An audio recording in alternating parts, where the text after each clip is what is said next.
व्याख्या आपल्याकडे असली पाहिजे, लक्षात असली पाहिजे. त्यानंतर आपल्याला तयारी करत असताना एक मार्गाचा विचार करायचा की जे या ठिकाणी आपण एक शेगडीमध्ये नायक्रोम नावाची तार वापरत असतो.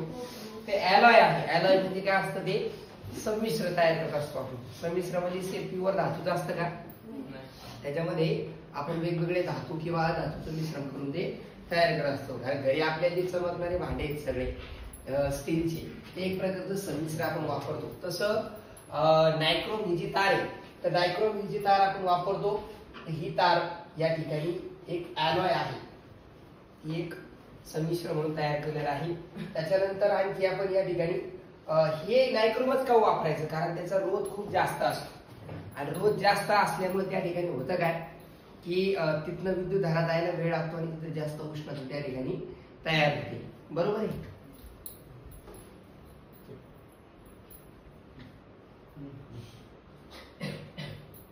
ठीक आहे.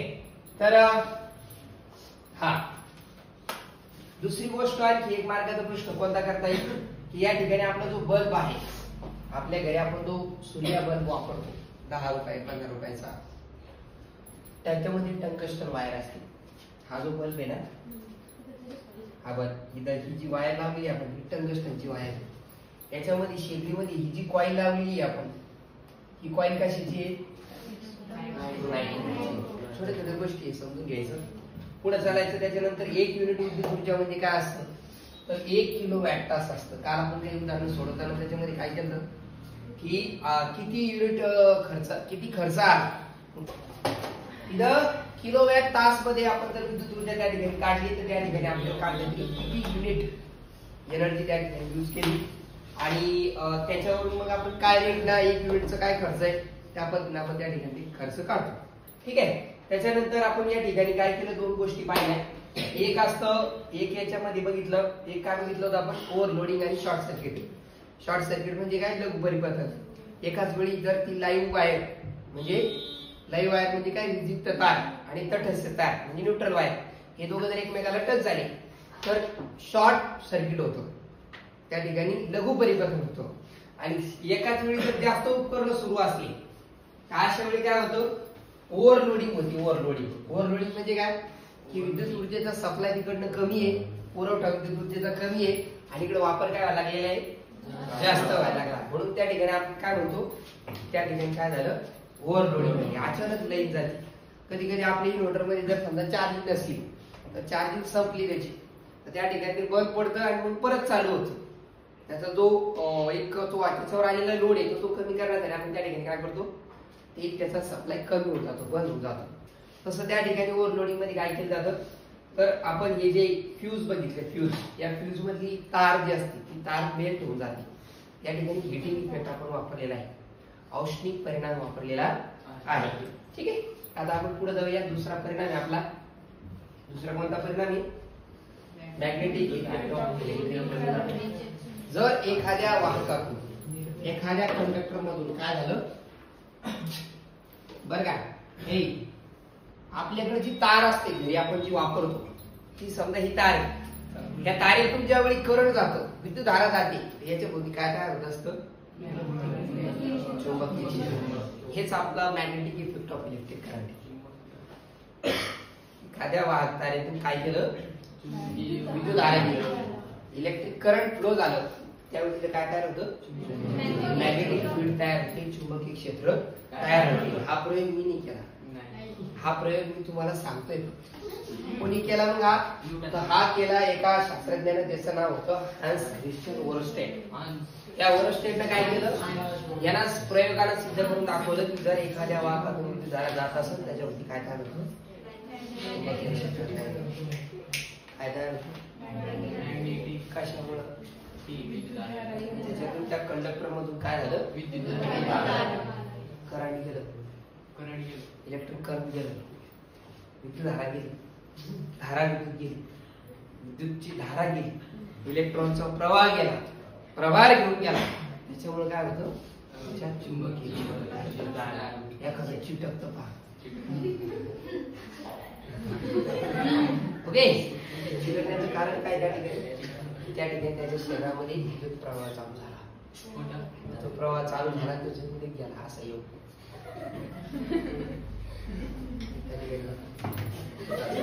ठीक आहे. तर हे विद्युतचे परिणाम आहे. विद्युत धारेचे परिणाम म्हणजे चुंबकीय परिणाम काय सांगतो, जर वाहकातून विद्युत धारा गेली तर काय तयार होतं, चुंबकीय क्षेत्र. हे कोणी सांगितलं बाबा? आणि या हान्स क्रिस्टियन ओरस्टेडवर एक मार्काचा प्रश्न आला होता तुम्हाला परीक्षेमध्ये की जे चुंबकीय क्षेत्राची तीव्रता असते, the unit of intensity of magnetic field, याचं काय आहे, ओरस्टेड आहे. होता का प्रश्न, होता का परीक्षेला आला होता का की चुंबकीय क्षेत्राची बलरेषा चुंबकीय क्षेत्राची जी तीव्रता आहे ती मोजण्यासाठी आपण काय करतो, ओरस्टेड हे एकक वापरतो. एकदा पाहिलं माझ्या बरोबर लक्षात राहतं. जालन्याच्या आपल्या क्लासेसच्या मॅडमच्या पेपरला आलो होतं शाळेत. तो जालन्याच्या सकलेच्या स्कूल आहे, लालचंदजी सकलेच्या की नाही. तर तिथं त्यांच्या मुलांच्या पेपर मध्ये आलं होतं की चुंबकीय क्षेत्राची म्हणजे मॅग्नेटिक फील्डची इंटेन्सिटीचं युनिट काय आहे. एक मार्काचा प्रश्न असतो, काय ते ओरस्टेड आहे. हे स्टेटमेंट बघा, स्टेटमेंट डोक्यात सेव्ह झाले पाहिजे, हेच आपला अभ्यास आहे. अभ्यास काय दुसरं तिसरं काही आहे का बरं विचार, काही नाहीये. फक्त आपण जे ऐकलं ना त्यातलं जे जे गोष्टी रिपीट होतात, जसं आता चुंबकीय क्षेत्र निर्माण होतं विद्युत धारेपासून, हे कोणी तयार झालं, आपटे सरांनी सांगितलं का? नाही, हे हान्स क्रिस्टियन ओरस्टेडने सांगितलं. हे फिक्स झालं पाहिजे. ज्या गोष्टी फिक्स आहे त्या काय झाल्या पाहिजे, फिक्स झाल्या पाहिजे. दिल्या झाल्या पाहिजे का, फॅन गळून पडला असं, कधी गळून पडला असं, बरोबर आहे का? हा, एखादी बिल्डिंग उभा केली ती अशी पडली असती, कधी ती फिक्स केली ना आपण, कॉलम उभा केला, एकदा उभा केला, सर्व्हिस होत नाही तर त्याला काढीत नाही. फॅन लावला, बल्ब लावला, खराब होत तर काढीत नाही. तसं काही गोष्टी अशा आहेत ज्या इथं फिक्स करायच्या. एकदा अभ्यास म्हणजे काय, अभ्यास तुम्ही जे पहिली ते 10वी पर्यंत आतापर्यंत जे वेगवेगळे पुस्तकं शिकलात त्याच्यातला अभ्यास करायचा म्हणजे काय करायचं, समजून घ्यायच्या गोष्टी. 4 चौघात पण काय आलं पाहिजे, थोडं पण गजू लोक कुठे आता तेवढंच बातमी पप्पा कुठे असं म्हणते लोक. खरंय का खोटं आहे, खोटं बोलून राहिले नाही. तर हे सांगून राहिले मी, ह्या गोष्टी फिक्स करायच्या. सर तुम्हाला ज्या गोष्टी रिपीट सांगतात ते एकदा फिक्स करा ना, करा एकदा भरून टाका.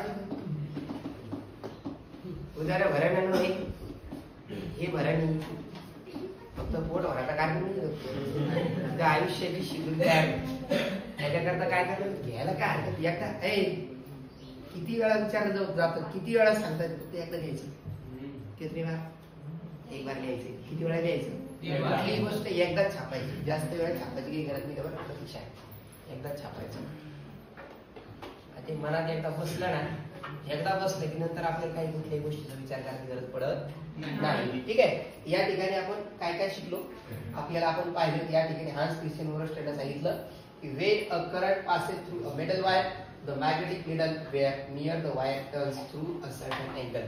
याच्यासाठी ती छोटीशी ऍक्टिव्हिटी केली, त्याच्यावर ही स्टेटमेंट सांगितलं की या ठिकाणी आपण एक इलेक्ट्रिक सर्किट घेतलं, इलेक्ट्रिक सर्किट मध्ये बॅटरी अप्लाय केलं, बॅटरी अप्लाय केल्यानंतर प्लग की पण ऑन केली.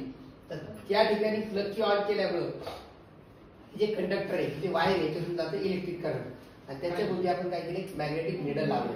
आता मॅग्नेटिक निडल मध्ये काय झालं, त्या ठिकाणी डिफ्लेक्शन झालं, ती हल्ली, तिची हालचाल झाली, मुवमेंट झाली. मग मुवमेंट का बरं झाली असेल, 100% त्याच्यावरती मॅग्नेटिक फील्डचा काही ना काहीतरी प्रभाव झाला असेल. तर दोन पद्धतीने आपण त्या ठिकाणी काय केलं, या मॅग्नेटिक निडलवर होणारा इफेक्टचा स्टडी केला. बरोबर आहे. कशामुळे झालं हे, 100% याच्यामधून जेव्हा करंट गेलं, करंट गेल्यामुळे याच्यामध्ये काय झालं, डिफ्लेक्शन झालं. म्हणजे करंटमुळे काय तयार होतं, विद्युत धारेमुळे काय तयार होतं,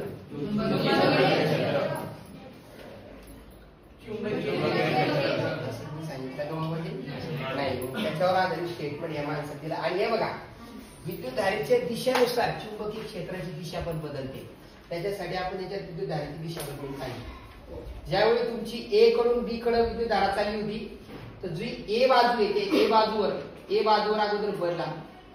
ए बाजू ही एस जी आहे ना, साऊथ पोल, निडलचं साऊथ पोल हे या ठिकाणी खाली गेलं होतं. दिवाळीला खाते लोक शंकरपाळी. आहे की नाही? शंकरपाळ्या सारखंच आहे ना, आहे की नाही शंकरपाळ्या? हा, हे शंकरपाळ्या. ठीक आहे, तर हे शंकरपाळी यस. तर हे यस काय होतं, इकडनं विद्युत धारा आल्या तर इकडचं चुंबकीय क्षेत्र काय करतं, या टोकावर बल प्रयुक्त करतं, ती जागा खाली जाते. आणि मग हे खाली जात असताना हे कुठे जाणार आहे, वरती जाणार आहे. इकडे विद्युत धारेची दिशा बदलली, इलेक्ट्रिक करंटची डायरेक्शन चेंज केली. बी कडून ए कडे चाललं करंट. जर बी कडून ए कडे चालल्यानंतर बी वाल्या बाजूकडं बी कडून जे टोक असत त्याच्यावरती बल लागतात. मग एन खाली जातो आणि एस हा फरक आपल्या या ठिकाणी दिसून येतो. म्हणजे जर करंटची डायरेक्शन चेंज झाली, करंटची नाही, करंटची, करंटची नाही, करंट, विद्युत धारेची दिशा जर बदलली तर चुंबकीय क्षेत्र दिशा पण काय होते, बदलते. बरोबर आहे. हे आपल्याला ह्या एक प्रयोग करा, एका शास्त्रज्ञाने प्रयोग केला, त्याच्या त्या प्रयोगामुळे, या माणसाच्या प्रयोगामुळे आपल्या घरात आज फॅन फिरून राहिला. आपल्या विहिरीत कितीही खोल पाणी असलं तर ते पाणी वर येतं. आपल्या बोर मध्ये कितीही खोल पाणी असलं, 300, 250, 500 कितीही खोल या ठिकाणी बोर असला की त्या बोर मधून काय होतं, पाणी वर काढतं. पाणी फक्त कशाचा उपयोग घ्या,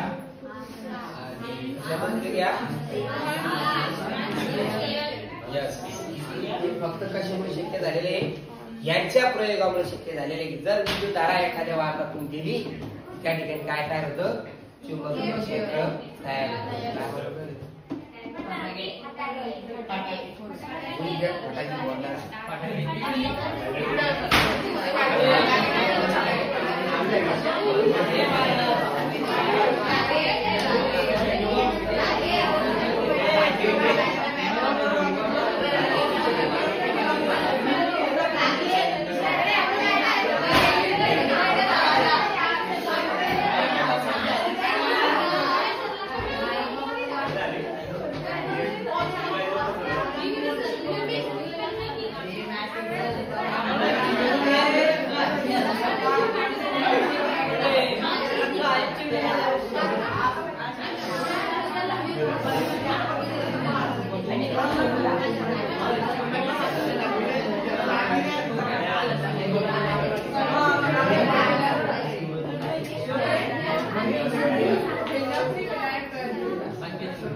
तर ह्या माणसाच्या एका प्रयोगामुळे सगळं काही शक्य झालं. आपल्या घरामध्ये फॅन फिरतो, आपल्याकडे मोटर आल्या, इलेक्ट्रिक मोटर मध्ये आपण ती मोटर वापरतो.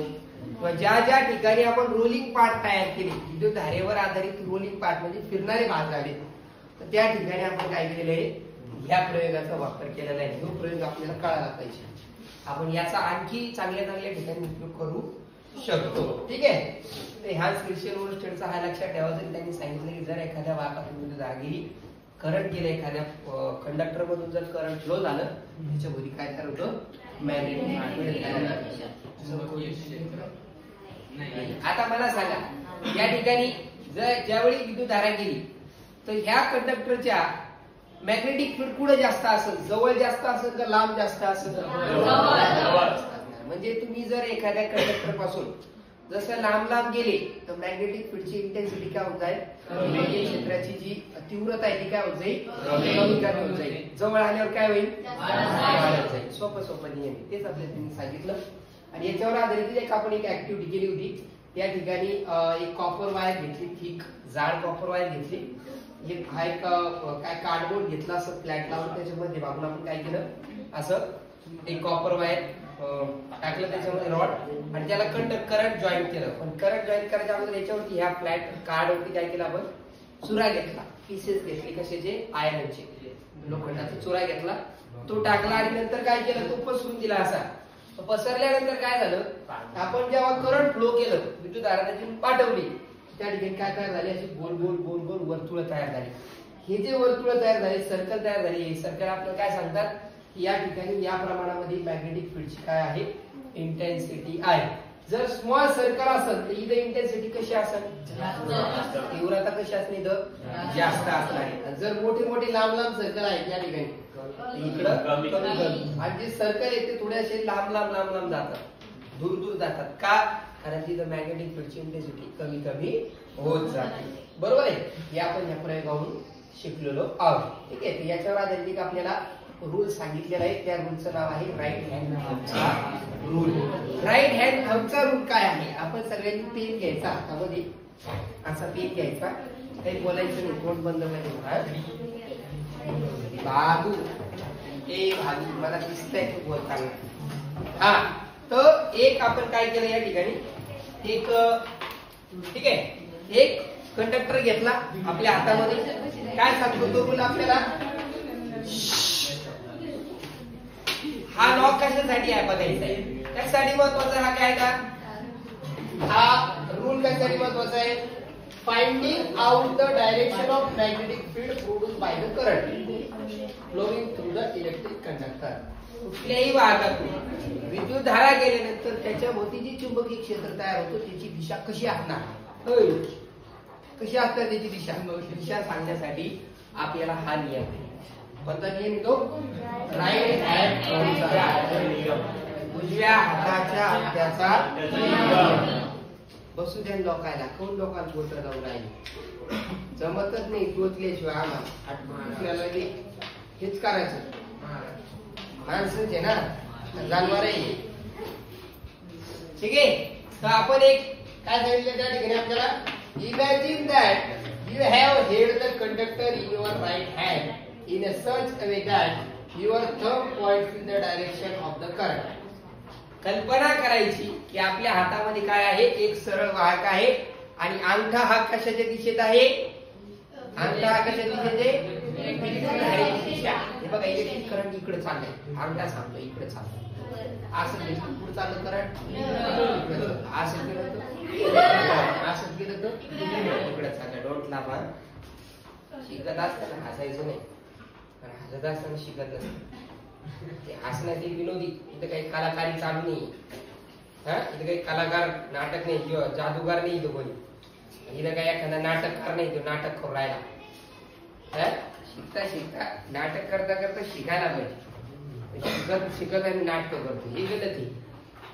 हा, तर या ठिकाणी करंटची डायरेक्शन दाखवण्यासाठी कोण दाखवत आपल्याला करंटची डायरेक्शन? अंगठा.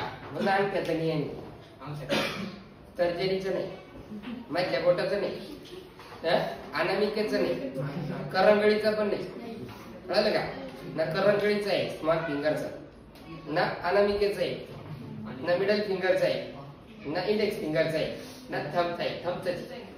ठीक आहे, तर काय सांगतो त्या ठिकाणी आपल्याला, इमॅजिन दॅट, कल्पना करा, you have held a conductor, तुम्ही हातात असं एक काय केलेलं आहे, एक वाहक पकडलेला आहे इन युअर राईट हँड, आपल्या उजव्या हातामध्ये.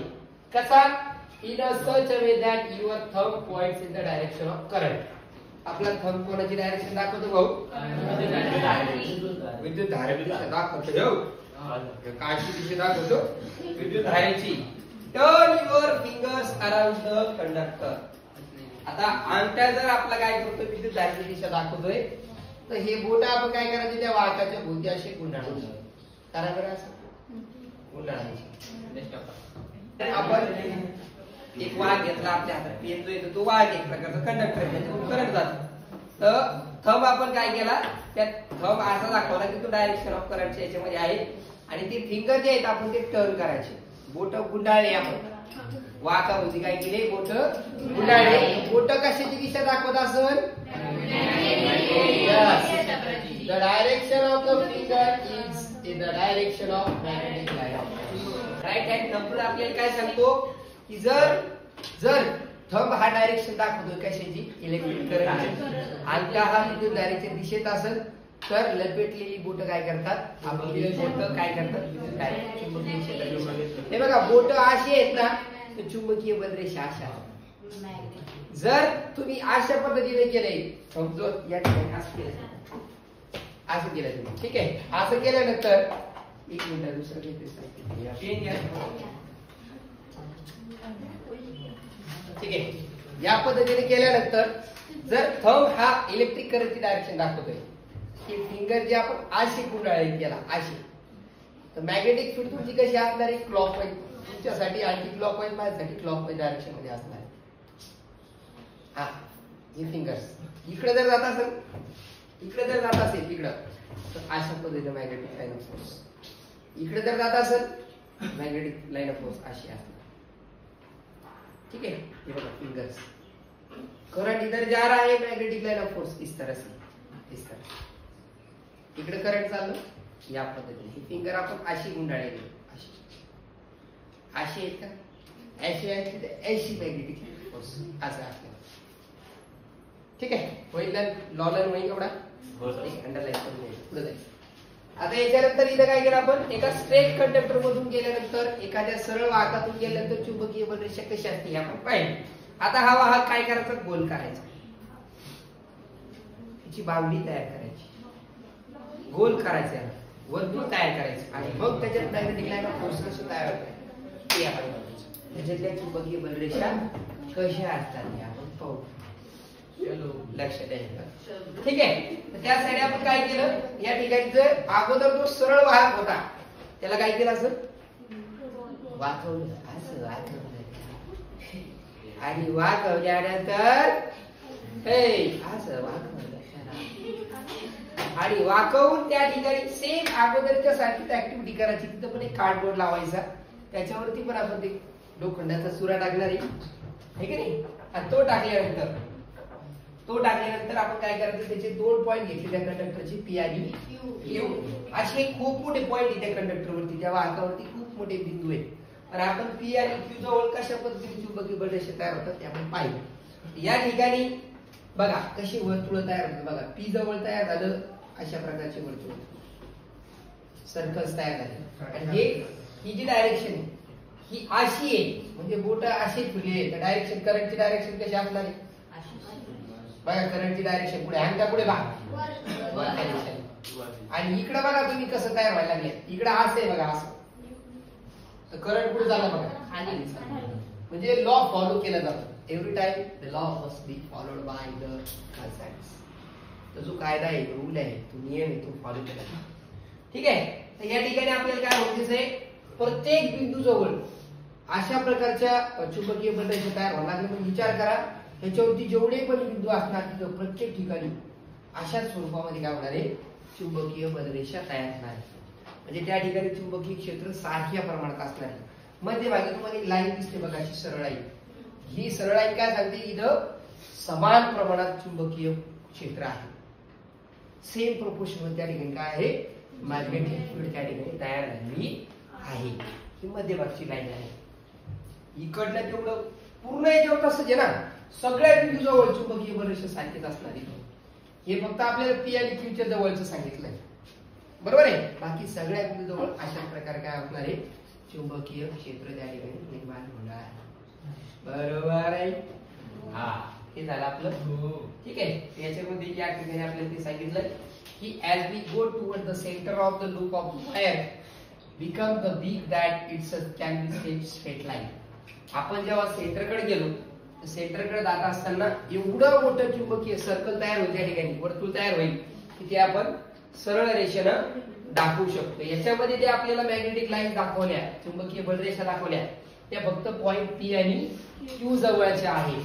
परंतु they will be created near each point on the loop. असंच चुंबकीय क्षेत्र काय झाले, त्या वाहकाच्या, त्या कुंतलाच्या प्रत्येक बिंदू जवळ तयार झालेलं आहे. ठीक आहे, मग likewise each point will produce the magnetic line of field at the center of the loop. प्रत्येक बिंदू काय करतो, या कुंतलाच्या केंद्राजवळ सारख्याच प्रमाणात चुंबकीय क्षेत्र काय करतो, निर्माण करतो, है की नाही. By making the use of right hand thumb rule आपण प्रत्येक पॉइंट वर चेक करू शकतो. Check that every point of the loop contribute the magnetic line of force at the center of the loop and this line of force at the center of the loop are in the same direction. आपण आपल्या उजव्या हाताच्या अंगठ्याच्या नियमाचा वापर करून त्या कंडक्टरच्या, त्या कुंतलाच्या प्रत्येक बिंदू जवळ चेक करू शकतो या ठिकाणी चुंबकीय क्षेत्राची दिशा कशी आहे आणि त्याची तीव्रता चुंबकीय क्षेत्राची किती आहे हे आपल्याला कळतं आणि त्यावरून कळू शकतं. सांगता येतं की त्या केंद्राजवळ, या ठिकाणी याच्या सेंटर जवळ प्रत्येक बिंदू सेम प्रपोर्शन मध्ये मॅग्नेटिक फील्ड त्या ठिकाणी तयार करतो. सेम प्रमाणात, सारख्या प्रमाणात चुंबकीय क्षेत्र त्या ठिकाणी काय करतो, निर्माण करतो, तयार करतो. हा ठीक आहे. तर the intensity of magnetic field at any point produced by the current flowing through a wire is dependent on the current.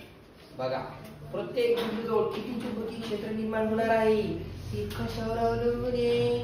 ते अवलंबून आहे कशावर?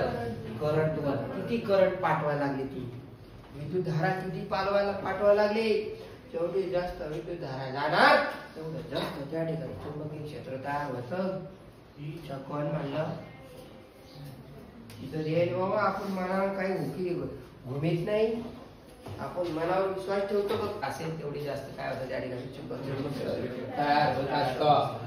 As we have seen in the experiment, या प्रयोगामध्ये आपल्याला दिसून आलं की जेवढं जास्त करंट असेल तेवढं जास्त चुंबकीय क्षेत्र, जेवढी जास्त विद्युतधारा असेल तेवढं जास्त चुंबकीय क्षेत्र त्या ठिकाणी काय होतं? तयार होतं. हा ठीक आहे.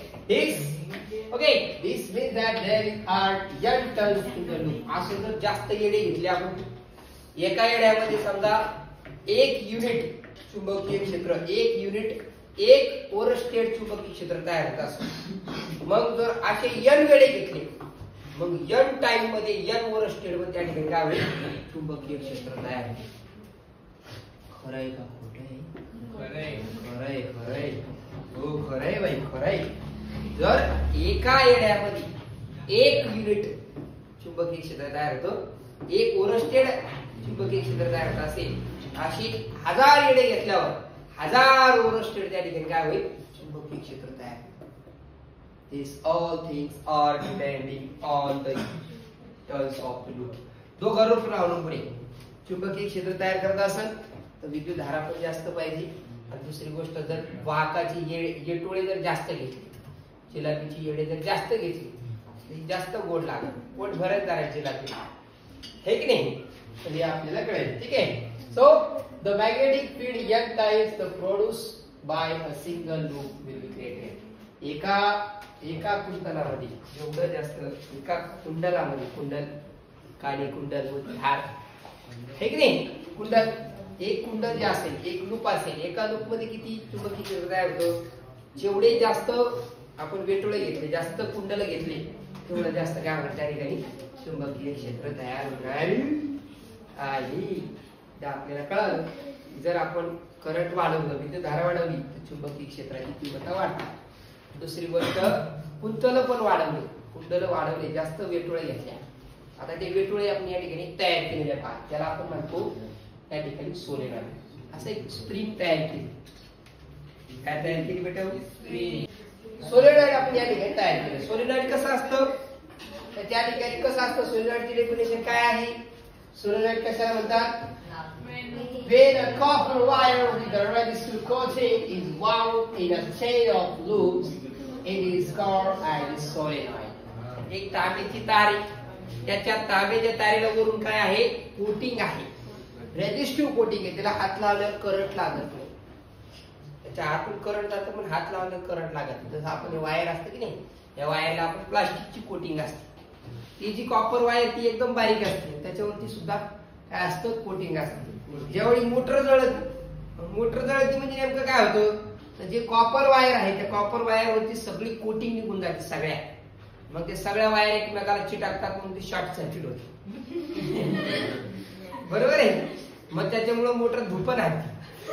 मोटर धुपण आणते म्हणजे नेमकं काय होतं? त्याच्या त्या वायरवरची जी कोटिंग आहे ती निघून जाते सगळी, सगळ्या ज्या वायर असतात सगळे एवढे मोठे वेटोळे तिथे असतात. तुम्ही फॅनचं एक्झाम्पल घ्या, कुठली मोटर घ्या, त्याच्या आतमध्ये वायर अशी खूप मोठी वेटोळे गुंडाळून ठेवलेले असते. कौच त्याच्यावरती कोटिंग असते. ती कोटिंग एका स्पेसिफिक लिमिट पर्यंतची, जास्त गरम, त्याचा एक मेल्टिंग पॉईंट कमी एक लिमिट पर्यंत असतो, त्याच्यापेक्षा जास्त जर हीट तयार झाली ते जळून जातं. ती कॉपर कोटिंग जळून गेली की वायर एकमेकांना चिटकतं, सगळे फ्यूज एका तिथून व्हायला लागते. सगळे फ्यूज एका तिथून व्हायला लागल्यावर काय होणार? त्याचं शक्तिमान होईल. ठीक आहे. तर हे सोलेनॉइड काय आहे? नालकुंतल नालकुंतल काय आहे? नालकुंतल आहे ना? यस, नालकुंतल आपण त्या ठिकाणी तयार करतो. त्या ठिकाणी आपण स्प्रिंग सारखी रचना त्या ठिकाणी तयार करत असतो. तुम्हाला आकृती डायग्राम मध्ये बघितलं असेल. त्या ठिकाणी आपण काय केले? कॉपर वायर घेतली, कॉपर वायर अशी त्याच्यावर काय घेतलं? अशी कोटिंग घेतली.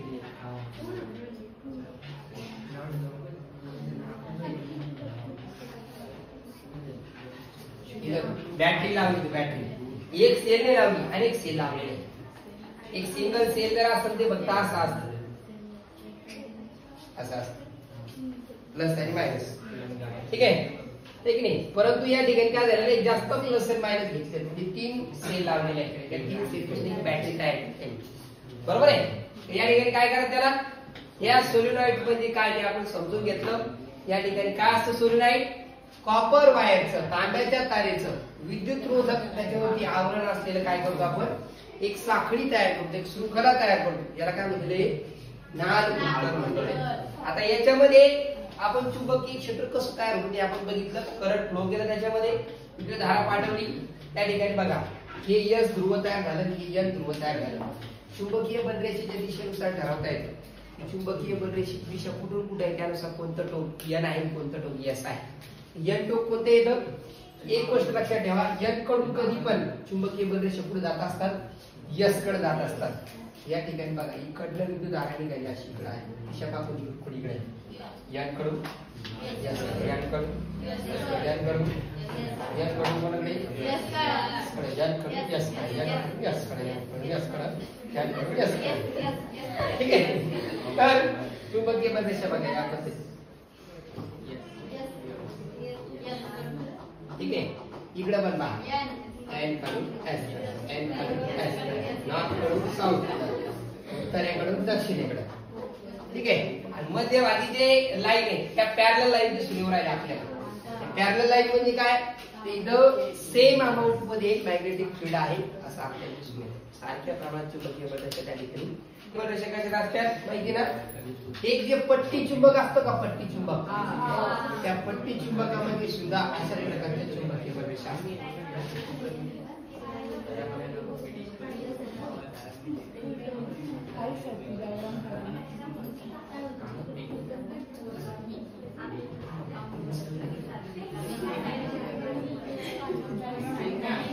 तुम्ही असं विसरून कोण जाता नाही काय, काही डाऊट आहे का, कोणी ते बोलू राहिले ते, कोणी ते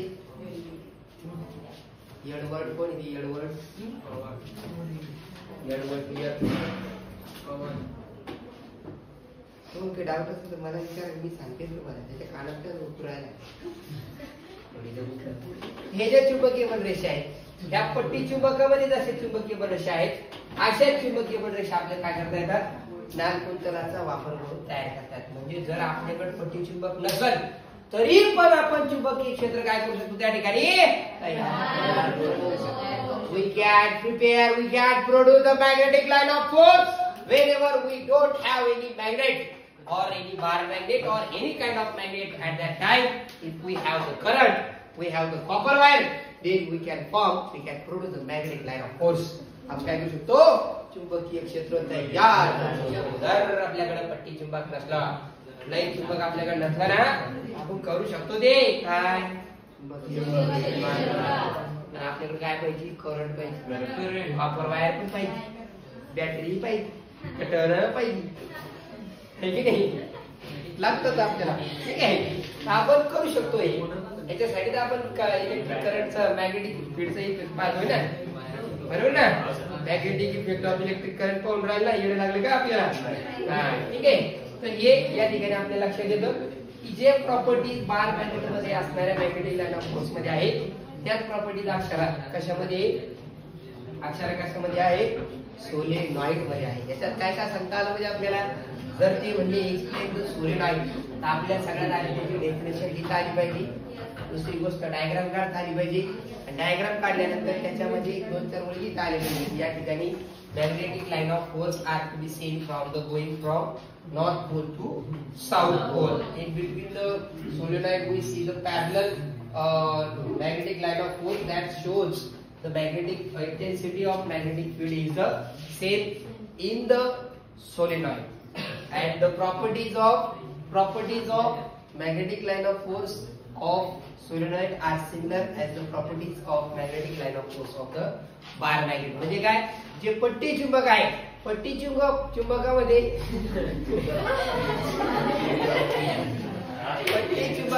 कशा पद्धतीनं चुंबकीय बलरेषा आहेत त्याचे गुणधर्म आणि या नाल गुणधर्मामधल्या चुंबकाच्या जे बलरेषा आहे त्याचे गुणधर्म हे सारखेच असतात. एवढं तरी आपल्याला कमीत कमी लिहता आलं पाहिजे. त्याच्या बाबतीत आपण या ठिकाणी सांगितलेलं आहे बघा की the properties of the magnetic field of a solenoid are very similar to the magnetic field produced by a bar magnet. एका बार मॅग्नेट मध्ये जशा मॅग्नेटिक फील्डच्या प्रॉपर्टीज असतात तशा आधी प्रॉपर्टी आपल्याला सोलिनॉइडच्या मॅग्नेटिक लाईन ऑफ फोर्स मध्ये दिसून येतं. चुंबकीय बलरेषा ज्या की जाल परितलामध्ये असेल त्याची गुणधर्म आणि पट्टी चुंबकामध्ये असलेल्या बलरेषेची गुणधर्म. वाटतं का सारखं थोडं थोडं मॅच होतं का? हा ते दिसून येतं. ज्याला डोळे त्याला दिसतं, ज्याला नाही त्याला काही दिसत नाही. ठीक आहे. हे चुंबकीय बलरेषेविषयी आपण पाहिलं. कशातल्या चुंबकीय बलरेषा होत्या? लाल कुंतलामध्ये. बघा जोपर्यंत तुम्ही एखादी गोष्ट तुमच्या मनाला सांगणार नाही तोपर्यंत तुमच्या मनाला ऐकू येत नाही. सांगतच नाही. फक्त माझ्या पानकट आता या दोन छोट्या गोष्टी आपण पाहू आणि नंतर पुढे जाऊ. ठीक आहे. हा याच्यातलं एक गोष्ट झालेली आहे. एकच राहिला आता आपल्याला. काय करायचंय? पॉइंट काय पुढचा? पॉइंट वाचा. पॉइंट काय? Force acting on the current carrying conductor. Okay.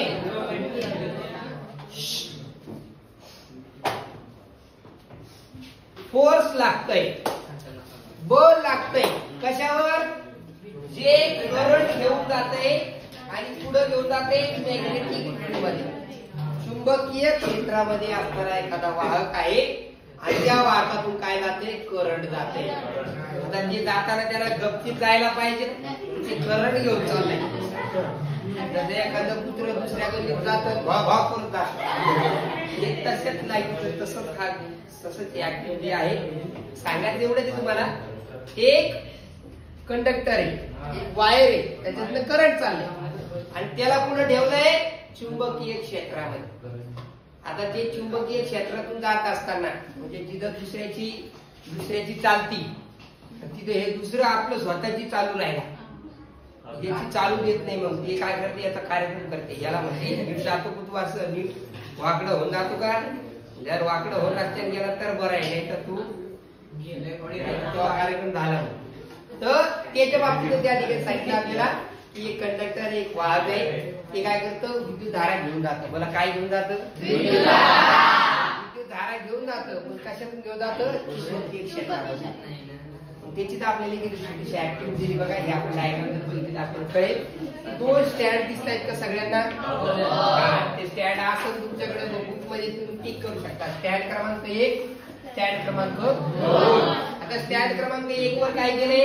या ठिकाणी एक चुंबक बसवले पहा. यू आकाराचं नालाकृती चुंबक म्हणते. नालाकृती यू आकाराचं. भाऊ यू आकाराचं चुंबक बसवलं बरं तिथं. यू ठीक आहे. यू आकाराचं चुंबक बसवलंय आणि त्या एका स्टँडवर आहे. दुसरं एक स्टँड घेतलं. त्या स्टँडवर काय करायचं? एक तार घेतली बघा अशी तांब्याची, ती बसवलेली. म्हणजे काय करायचंय? चुंबकीय क्षेत्रामध्ये एका वाहकाला ठेवायचं. आता ठेवायचं जे ठेवायचं, तिसरी गोष्ट काय करायची आहे? तर हे जे तार आहे, हे जे वाहक आहे, याच्यातनं काय करायचं? विद्युत धारा पाठवायची. वरच्या टोकाला आपण एक टोक जोडलं त्या तारेच्या. ही बघा ही बॅटरी आहे. बॅटरीचं एक धन टोक आपण वरून जोडलं आधी आणि ऋण टोक इकडे खालच्या बाजूला जोडलं. याच्यातून करंट पाठवलं.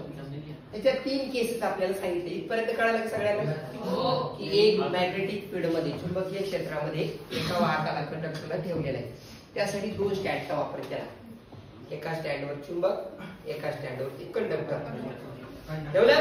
आता ठेवल्यानंतर त्या कंडक्टर मधून काय करायचं? करंट पाठवायचं, विद्युत धारा पाठवायची. मग पाठवल्यावर नेमकं काय होतं ते आपण या ठिकाणी आपल्याला 3 केस दिसून येतात. पहिली केस काय सांगते बघा या ठिकाणी? एक केस नाही ती पण आपल्याला कसं ठेवायचं आहे? हे जे चुंबक आहे बघा, या चुंबकाच्या मध्ये ते तार कशी ठेवायची आहे? की ती तार या चुंबकीय क्षेत्राच्या दिशेला लंब असणार.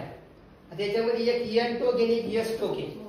एन कडून एस कडे काय जात असतं, चुंबकीय क्षेत्र जात असतं. त्याची दिशा कशी असते, एन कडून एस कडे असते. मग एन कडून एस कडे असताना त्या ठिकाणी काय व्हायला लागले, जो वाहक आहे ते वाहक काय व्हायला लागला, त्या एन आणि एस च्या दिशेला काय व्हायला लागला, लंब व्हायला, परपेंडिक्युलर व्हायला लागला. तो जो वाहक ठेवला तो कसा ठेवलाय, परपेंडिक्युलर ठेवलाय. कशाला, चुंबकीय क्षेत्राला. त्यावेळी काय होतं, तीन गोष्टी सांगितल्या. जर त्याच्यातून विद्युतधारा जात नसेल तर त्यामुळे कुठल्याही प्रकारची हालचाल दिसून येत नाही. कशामध्ये, या तारेमध्ये. त्या तारेमध्ये नो हालचाल, नो मुवमेंट होतच नाही. वाहकामध्ये ज्यावेळी विद्युतधारा जात नाही त्यापर्यंत त्या ठिकाणी त्या वाहकात काहीच बदल दिसून येत नाही. परंतु जेव्हा विद्युतधारा गेली खालून वर गेली, खालच्या दिशेकडनं विद्युतधारा वरती गेली, म्हणजे हे धन टोक इकडे जोडलेले आपण समजा हे उलट आहे, हे असं केलेलं आहे. इकडनं प्लस लावल्यानंतर प्लस कडून करंट कुठे जाणार, मायनस कडे. सेकंड केस मध्ये हे तुला दाखवलेलं आहे. ठीक आहे. तर करंट वरती जात असताना बघा ही जी तार आहे ना, याची सरळ नाही राहिली, याची वाकली बघा, वाकली. हे कशामुळे झालं, कारण चुंबकीय क्षेत्रामध्ये एखादा वाहक आपण ठेवलाय, जोपर्यंत त्याच्यातून विद्युतधारा जात नाही त्याच्यावरती बल लागत नाही. परंतु जर का त्याच्यातनं विद्युतधारा पाठवली, मॅग्नेटिक करंट आपले इलेक्ट्रिक करंट पाठवलं, त्यामुळे त्याच्यावरती फोर्स होतो. काय होतं, करंट घेऊन चालेल ना, बल लागतो. कशामुळे होतं, चुंबकीय क्षेत्रामध्ये ठेवल्यामुळे. चुंबकीय क्षेत्रात ठेवू नका, बल काय लागत. बरोबर आहे. हे आपले पहिल्या केस मध्ये आपल्या या ठिकाणी समजलं. करंट जर जात नाही ना वाहक तर सरळच राहणार, पण जर करंट चाललं त्याच्यावरती बल लागतं, दिशानुसार बल लागतं. विद्युतधारा ज्यावेळी कशी चालली बघा, हे असं लागलं, असं इकडनं बल लागतं पहिल्या केस मध्ये. दुसऱ्या याच्यामध्ये काय होणार आहे, तर दुसऱ्या याच्यामध्ये विद्युतधारा वरून खाली येणार आहे. म्हणजे ह्या केस मध्ये प्लसचं टोक वरून जोडलं ना, प्लसचं टोक वरून जोडलं ना, विद्युतधारा वरून खाली यायला लागली. खाली येत असताना वाहक तार जी आहे या या या बाजूला अशी वाकली जाणार आहे. बल काय होणार आहे, इकडनं लागणार. हे डिपेंड करतं चुंबकीय क्षेत्राची दिशा कशी आहे, दुसरं विद्युतधारेची दिशा कशी आहे. या दोन्ही गोष्टीनुसार ठरवलं जातं की बल कोणत्या दिशेला लागणार. आपण या ठिकाणी ते दिले, ही डायग्राम काढू शकतो, लिहू शकतो. A force is exerted on the current carrying conductor. बघा, जे वाहक, जे कंडक्टर काय करतो, इलेक्ट्रिक करंट घेऊन जातो त्याच्यावरती बल लागतं. कमून घेऊन जातं, त्याला कमून लागतं, कारण ते मॅग्नेटिक फील्ड मध्ये आहे. याच्यात येणारे दोन मॅग्नेटिक फील्ड पहा, दोन चुंबकीय क्षेत्र आहे. दोन कोणते, एक जे आपण मॅग्नेट लावलं की नाही त्याच्यामध्ये चुंबकीय क्षेत्र आहे, मॅग्नेटिक फील्ड आहे. आणि दुसरं करंट गेल्यामुळे याच्यामध्ये तयार होणार चुंबकीय क्षेत्र आहे.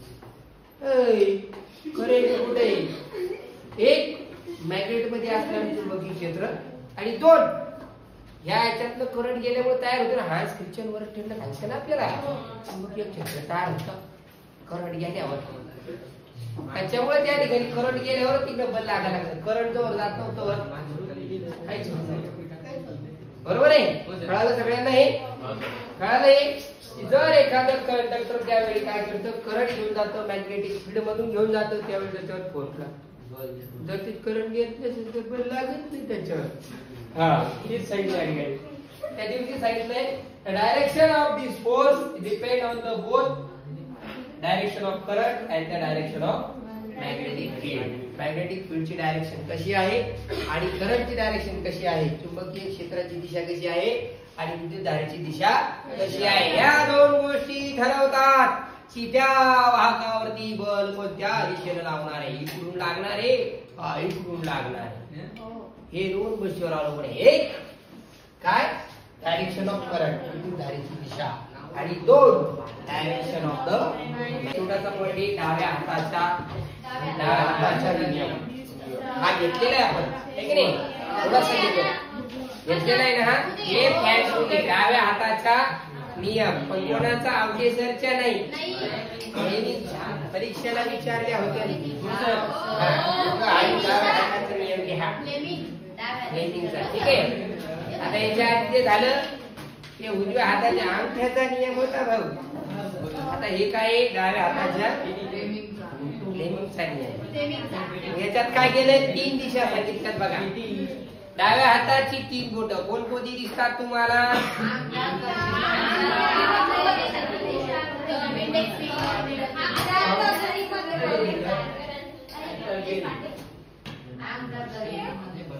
उभा राहून सांगता का कोणी एकदा? काय करंट जाईल लगेच पेट्रोल सावधान बडबड सावधान सगळ्याच्या लक्ष द्यायला. हा लेनिनचा लेफ्ट हँड रूल आपल्याला काय सांगतो की the finger of left hand which finger? Thumb, index finger and middle finger. Keep in a such a way that they all are perpendicular to each other. हे तिघही असे ठेवायचे की ते तिघही कसे असले पाहिजे एकमेकाला लंब असले पाहिजे. 1 2 3 4 हे तिघही एकमेकाला कसे असले पाहिजे लंब असले पाहिजे परपेंडिक्युलर असले पाहिजे. प्रत्येक जण 90 अंश कोणता आहे हे दोघं एकमेकाशी करतात हे दोघं करतात बरोबर आहे. तिघही एकमेकाशी 90 डिग्रीचा अँगल तयार करतात. इथं आपल्याला काय करायचे 3 डायरेक्शन सांगायचे. आता दोन्ही याच्यामध्ये एक डायरेक्शन फिक्स आहे चुंबकीय बलरेषेची दिशा किंवा चुंबकीय बलाची दिशा डायरेक्शन ऑफ मॅग्नेटिक फील्ड. कोणतं बोट? त्याला आपण तर्जनी म्हणतो. तर्जनी ही चुंबकीय क्षेत्राच्या दिशेत आहे. ओके. त्यानंतर तर्जनी म्हणजे इंडेक्स फिंगर कोणत्या डायरेक्शन मध्ये? मॅग्नेटिक फील्डच्या चुंबकीय क्षेत्राच्या. मधलं बोट कशी दिशा दाखवतं? विद्युत धारेची दिशा डायरेक्शन ऑफ इलेक्ट्रिक करंट. हे दोघं एकमेकाला परपेंडिक्युलर बरं का. कोण कोण? याची डायरेक्शन कोणत्या डायरेक्शन? या करंटची डायरेक्शन आणि मॅग्नेटिकची डायरेक्शन. दोघं एकमेकाला कसे? मग यालाच परपेंडिक्युलर मध्ये त्या कंडक्टरवरती फोर्स अप्लाय होतो. ते डायरेक्शन कोण दाखवतं? हे दाखवतं direction of the force on the conductor. काऊन? मॅग्नेटिक फील्ड मध्ये करंट घेऊन चालला तू. हा तू मॅग्नेटिक फील्ड मध्ये करंट घेऊन चालला म्हणून तर फोर्स लागतो. ते फोर्सची डायरेक्शन कोण सांगतो? हा लॉ लिहून काढायचा डायरेक्शन डायग्राम पण काढायचं. ते तर या ठिकाणी सांगितलं according to the rule left hand of index finger middle finger are straight so as to be perpendicular to each other. If the index finger in the direction of magnetic field, the middle finger point in the direction of current, and the direction of the thumb is in the direction of the force on the conductor. या ठिकाणी आपल्याला direction कळते. तिघांची direction कळते. Magnetic फील्डची, चुंबकीय क्षेत्राची, करंटची, विद्युत धारेची आणि वाहकावरील बलाची म्हणजे फोर्स ऑन द कंडक्टर. याच्याच बाबतीमध्ये आपण दुसरी ऍक्टिव्हिटी बघितली. ठीक आहे.